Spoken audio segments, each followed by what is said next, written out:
Hi, everybody. This is Dane Dormio. Welcome to the Chai Tea Tai Chi web show. I'm super stoked to be here with my good buddy Andrew Brown to talk about one of my favorite topics. How are you doing today, Andrew? As good as always, Dane. How are you doing? I'm doing excellent. And by what I mean by one of my favorite topics is I'm gonna pose a question to you, Andrew, that that has has many possible answers. So I'm curious to see what your mind has to say about this. Just what exactly is chi? If you're somebody who Mm. is a typical Westerner, and so okay, Tai Chi, I kind of know what that is. Slow flowing movements and Qigong, it's like that. People do this for Qi. What is that? Yeah, yeah. What is that exactly? So, what is chi exactly? All right. So, for first thing, I watched a video just the other day about a guy explaining chi, and he said, "Oh, they have this practice called Tai Chi in China, and that's where you work on your chi, and it's in the name." And I was just like, "No, that's a different character. It's a different word that you're actually saying when you say Tai Chi versus saying the word chi like, as an energy." So chi translates really easily to energy. And usually that means life force energy or the energy of life, of course. The to and fro of the energy traveling through the universe that you take in food and you excrete food, and then you also take in air and excrete air and water and excrete, pee. So all these things, this is all considered chi in many ways because like you take the life force from the things you take into your body, and your body builds its life force with those things and then excretes the remnants, the excess. So that is like the easiest way to explain it is like it's just the exchange of energy throughout the world. That's probably the best, simplest way to explain it. I know in Japanese culture, in multiple traditions, they call it ki. That's the proper way of saying it in Japanese.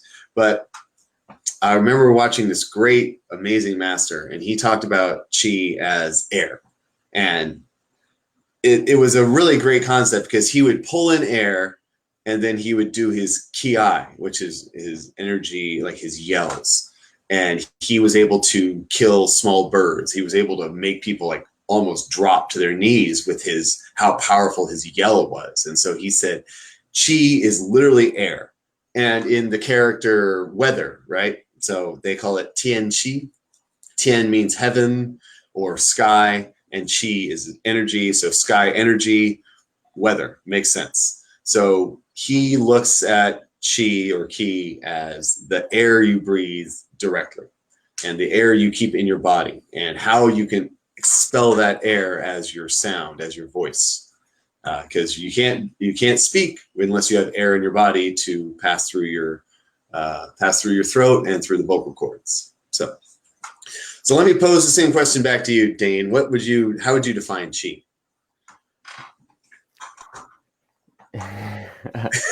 Sorry. Well, I think there's there's there's so much great stuff about what you said that I definitely resonate with, and I find it particularly interesting to look at it from the perspective of the universal perspective. It's just the exchange of the flow of energy in the universe. Um, I think I would actually agree that that's maybe the simplest, as in broadest conceptual understanding. The flow of energy everywhere you look, you see energy flowing. Uh, it's never standing still. It's kind of the definition of energy, almost. Mhm. Um, in life and in all matter throughout the world, the galaxy, the universe. Um, so uh, to to say uh, to say that energy and motion or flowing energy um, is kind of the broadest, conceptually simplest, but everything is energy, and um, energy is everywhere. Yeah. So more specifically, it's the energy that living things have that inanimate things don't. As Mm. a like a piece of grass has it, a rock doesn't. That Yeah, and I kind of that disagree with that because there is the whole idea of earth energy, and the earth is mostly a big rock. well, It well, has hey, water and everything else on it, but it do is you just, do you really do you really disagree with me, or uh in a are way, you? yeah, because when you say like the rock doesn't have energy, but the bird or the tree has energy, and Well, I have to say the rock has energy too.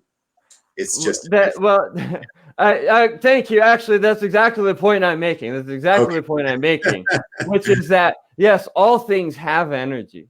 Okay. There is a certain quality, a certain type of energy that living things have that the grass, the tree has that the rock does not. There is a certain. That's exactly what I'm saying. Mm. Is that yeah? Energy is everything and everywhere. Atoms, molecules, Yeah, yeah. everything is energy, and energy is everywhere. But there's a certain type, a certain quality of energy that's in living things, as distinct Okay. from inanimate stuff. Okay, I think I see what you mean now. Okay, so more like the rock doesn't have the life energy because it is not self-replicating, where grass is self-replicating. It can absorb heat energy from the sun, it can absorb water and minerals from the earth, and then replicate itself into more grass. And humans do the same, animals do the same, trees do the same, where the rocks do not replicate themselves. They are formed in the earth, and the earth itself is the thing that's making that rock. And the rock is kind of like the excrement of the earth is the individual rocks. And so they're dead because they've been, they're forged, but they're not self-replicating in themselves. So that's what makes that's maybe your distinction. Is that correct? Is that maybe? Well, I'm not tying the distinction to any Oh, particular quality like self-replication. However, I'm just saying that there is a distinction mm, that can be made that we can all intuitively understand. sure. Okay. And there's a certain kind of energy that living things have, Mm, and that is that's uh, the when we're speaking in human terms, mm, mm, that's the chi in human bodies, and we're talking about like that, uh, yeah, yeah. and um and actually this was just like relating to what you said about chi being the flow of energy in the universe. Yeah, there is energy in everything uh and everywhere. But how can you possibly have more of that, or what good could it do you to have more of that? Well, Mm, if you're talking about the kind of thing that one would be looking to cultivate with a Tai Chi or a Qigong yeah, practice, yeah. that's the not just the universal energy, but the specific energy of life energy of energy of living things. The energy of learning things. Yeah, and that's Um, where the and concept really resonated with me is I've noticed that the people who have really strong lungs and who are physically fit and have good stamina tend to have air in their body, and they have like a better reserve of air in their body than the people who have issues with those, like keeping up with the runners for that matter. Like you can have people who they can run for maybe a mile and then they gas. And then you have people who can run for 50 miles and then they're still like, oh, let's do another 50. So I've met people on both those levels, and the ones who can do long distance, they have just a really strong lungs. They can hold energy and hold that air inside them and keep that reserve. Where people who don't have that stamina, they're a little weaker. They they're usually out of breath. That's usually what it is when you're gassed. It's because you don't have any breath in your body, and your body's constantly trying to pull in more air. And that's why when you see a runner who's tired, they stop and they try to get more air in their body by putting their hands on their head or above their lungs to open their lungs as much as possible to pull in more air. So that's a big distinction that I've noticed. Yeah, well, that's another interesting dimension of it, is the correlation between qi and air, which parallels in the Latin etymology the connection between spirit and air, as in inspiration and etc. And there's actually a lot of parallels between the concept of spirit in the Western world, and the concept of chi Mm. in the Eastern world, and the connection with air, or specifically not just any air like in the atmosphere, but specifically breath, the Yeah. air, in the human lungs. And there is a it wouldn't be fair to say that that's all there is to chi, the only source of chi, because obviously there's other sources of chi, but it certainly is a major one. Mhm. And in terms of qigong, I actually wanted to bring attention also to this distinction you made about Qi and Tai Chi, and and Qi and Qigong, because I know it could sound, we talk about Tai Chi and Qigong together, and a lot of other people do too. But and it sounds the same the way that we say it, but it's actually not the same Yeah. word. And it would sound different if a Chinese person said those two words, they would sound different. So um, so yeah, the qi and tai chi is not the same as the qi and qigong, but the qi and qigong is what we're Yeah. talking about here. The thing, that which is cultivated, qi being qi and gong being cultivation, essentially. Yeah. So that that's a just uh, a little linguistic wrinkle for So if you see Western. my shirt, maybe you can make this out, but this, it says Tai Chi. Uh, yeah, the first two characters on my shirt say Tai Chi. And that means the great ultimates or the great extremes, where Qi Gong means energy work or breath work. That's how I usually translate it during my class. Like, oh, it means breath work or energy work. You're working on the energy in your body by doing these Qigong exercises. But when you're practicing Tai Chi, you're practicing the idea of the yin yang, the whole balance of the universe, the great positive and negative extremes of the universe. So those are the differences between those two terms, just in case anyone cares. So what I want to what I want to ask about is, for okay, that's like a kind of a theoretical interpretation that chi Sure. is energy, and life energy, and even more specifically breath energy.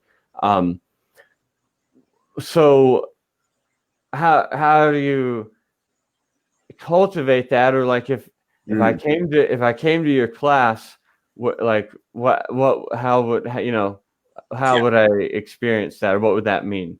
Yeah. What like would I experience universal life energy, and or whatever, like what does it translate to in sort of concrete practical terms? What is, That's like, in the practice, fair. Mm, what are you cultivating? okay. All right. Well, first of all, when you come to a Tai Chi class and you practice Qigong, you already are experiencing that universal life energy just because you're alive. So you have Qi in your body, and you don't have a choice in the matter. It's just part of being alive. You have it. But the quality and the quantity of that Qi is different between you as the first time you ever come to a Tai Chi class versus the guy who's been doing this for 40 years and has a really concrete understanding of the theory and the practice and meditates every day and really focuses on his breath and treats his breathing as a skill and treats, his diet as something that he needs to pay attention to because it affects how his body survives and how he operates because it affects his chi. So those are like the different levels between a beginner and the most advanced person I've ever met.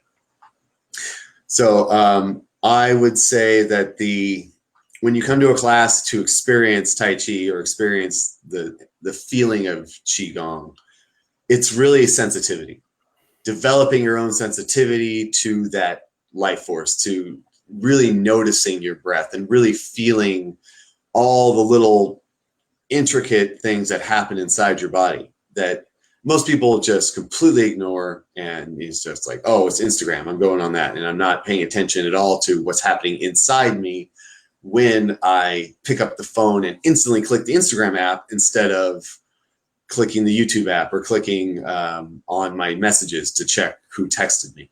You know, it's so I hate it, but at the same time, it's a really interesting phenomenon because I always do a self-examination. And I pick up my phone and then I click on, and I just realize, what did I just click on? And then I clicked the folder, and then I clicked Instagram instead of going to my journal and adding an entry. You know, like the reason I get to A or B is a big deal to me because I'm constantly self-examining, where, you know, most people just live on the impulse. Most people just live on their instinct and like what their brain wants them to do right now, instead of, you know, questioning themselves as to what should they do right now. You know what I mean? Well, the fundamental principle you're talking about, it sounds like, is sensitivity, which is a synonym for awareness. Yeah. And specifically of sensitivity and awareness of what's going on inside your body, your own inner processes, inside your body and mind, your body mind energy system. Yeah. Feeling your balance like constantly, that's a big part of the Qigong exercise. And the meditation really teaches you to sink your awareness into your feet, into your belly, and to like notice where your weight is, how's my spine aligned, how is my neck too low or to the side, is my shoulder muscle tight today? You know, like, you deal with these injuries that you've had, and you can really notice the progression of the healing process. That is a big difference between it, based on what I've talked to people. This is a big difference between me and then most people I meet. So I think that's actually when you come right down to it, it's a certain sensation. It's a sensation in that you develop through practice, and so that really points to the idea that it's one thing, like it's one thing to kind of intellectualize it and you know, come up with theories and whatnot, but it's another thing to just, you know, go, you know, get with some people who do this and you know, see what they can show you, and experience the sensation, because this actually is exactly what I tell people. I tell students who ask about this. If you have felt what we're talking about when we talk about feeling chi, if you feel that, if you have felt that, if you know what that feels like, then it's meaningful for us to talk about it, and we can talk about it in a sensible way and about something that we both know and understand. But if you haven't felt that or had that experience or been conscious of having that experience, and you try to talk about it, you'll just get confused and lost in your own head, with in a maze of concepts. So it's really a matter of sensation and experience, but there are some pretty reliable things that can be that can be noticeable, and they can be pretty predictable. If you do stand a certain way, move a certain way, breathe a certain way, then you're likely to notice certain sensations. And what I always tell people is just don't worry about what you think you should be feeling. Just notice what you are feeling.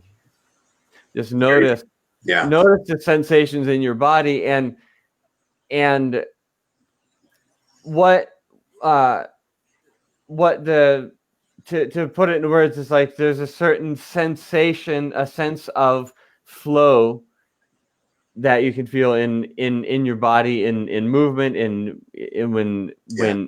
stillness, and when you feel that, you know, so you'll go, oh, okay, yeah, I get it. That's what they're talking. Okay, I feel that now. And that's one of the most fun and exciting things about teaching is noticing like that little light bulb come on when helping people, guiding people through making that little connection, and then they suddenly get it. And um, those those are the best moments. Yeah, no, I agree. At the end of every class I teach, I ask, "What's your name and what did you learn today?" And I'd say a lot of the newbies, they come in, they're like, "I felt it. I feel that the connection between my fingers, even though they're not touching." And it's like, "Oh, that's really great. Like you actually feel the ball, like you feel that energy ball in your hands." And that's a big deal to a lot of people. And yeah, so I definitely agree with that. So before we wrap up, what can people do if they want to learn more about this, or if they want to learn from you or from us? All right. So luckily, you have the internet because you're watching this. So we have this thing called patreon.com/chai-tea-tai-chi where you can come and join our online learning community, communicate with us directly, and also work with fellow peers who are going through the program. We have this great program that Dane created called the 90 Days of Qigong, which a lot of people get a lot of great benefits from. And that's literally Qi cultivation, doing the breath exercise, doing the meditation. And then we also have weekly classes in San Diego, San Diego Chinese Historical Museum every Saturday at 9 a.m. And then also at the Golden Rishi School in Kearney Mesa, 2 to 3 days a week, depending on which week. And what else do we got? Oh, Facebook. You know, we're on Facebook. So that's where you can do direct messages with us and really, you know, have some direct communication. And we can always hop on a video communication with you and, you know, talk you through whatever you're going through and, you know, help you get to that next step. Yeah, definitely. Definitely reaching out to us is always welcome. And I want to mention also that those classes at the San Diego Chinese Historical Museum and elsewhere are on Meetup for Chai Tea Tai Chi if you're in San Diego, or if you're visiting San Diego, which a lot of people do. Please feel free to find us on Chai Tea Tai Chi on Meetup and come out and get some of this good stuff for yourself. Yeah. No, I'd say about 5 to 10% of the people that come to the Saturday class are like on vacation and they're here for there's like, oh yeah, I saw that it was on Meetup and like, oh, I came over. So it's pretty good way to meet us and just have a good time. And, you know, we can form a lasting relationship if you come onto our Patreon website and, you know, join us. It'd be great. Yeah, awesome. So thank you, Andrew, for talking about this complex and interesting topic. Bottom line, those who know don't speak, and those who speak don't know. So I guess we shouldn't even be talking about this stuff. But anyway, thanks for joining us. Thanks for having me. It was good talking with you as always. Yeah, thanks for being here, guys. We look forward to seeing you next time. Bye. Bye.